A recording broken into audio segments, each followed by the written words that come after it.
2 October राष्ट्रपिता महात्मा गांधी यांची जयंती विधानभवनामध्ये साजरी करण्यात आली। या प्रसंगी महाराष्ट्र विधान परिषदेच्या उपसभापती डॉक्टर नीलम गोरे यांनी राष्ट्रपिता महात्मा गांधी यांच्या प्रतिमेस पुष्पहार व गुलाब पुष्प अर्पण करून अभिवादन करण्यात आले।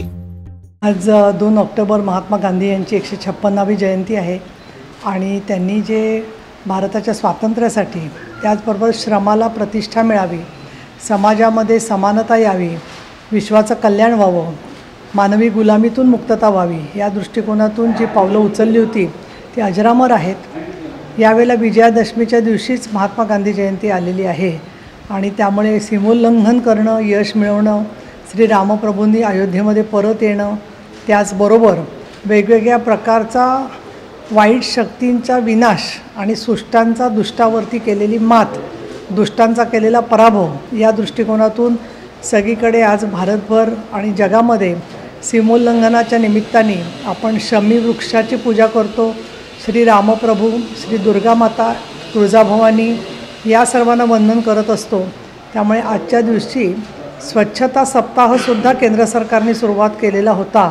त्या दृष्टिकोनातून सुद्धा संपूर्ण भारतभर स्वच्छतेला स्वतःला प्रस्थापित केलेले, स्वच्छतेचं महत्त्व वाढवणारे अनेक कार्यक्रम सगळीकडे झालेले आहेत। दुर्दैवाने काही आपत्ती जरी आली असली तरी त्या आपत्तीचं सीमोल्लंघन करून त्याच्या पलीकडे जाऊन आपल्याला सुख, शांती, समाधान, यश, सौख्य, सुरक्षितता आणि सर्व शेतकऱ्यांना सुख, शांती, मनाला आनंद, उल्हास वाटेल अशा प्रकारने काम व्हावं।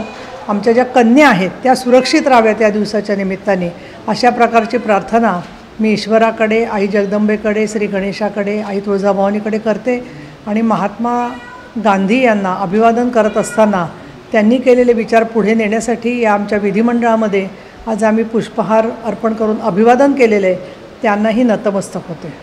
या प्रसंगी महाराष्ट्र विधिमंडळ सचिवालयाचे सचिव शिवदर्शन साठे, उपसभापती यांचे खाजगी सचिव अविनाश रणखाम, महाराष्ट्र विधानमंडळ सचिवालयाचे उपसचिव विजय कोमटवार, संचालक वी.स. पाके, संसदीय प्रशिक्षण केंद्र आणि जनसंपर्क अधिकारी निलेश मदने यांच्यासह इतर अधिकारी व कर्मचाऱ्यांनी महात्मा गांधी यांच्या प्रतिमेस गुलाब पुष्प अर्पण करून अभिवादन केले।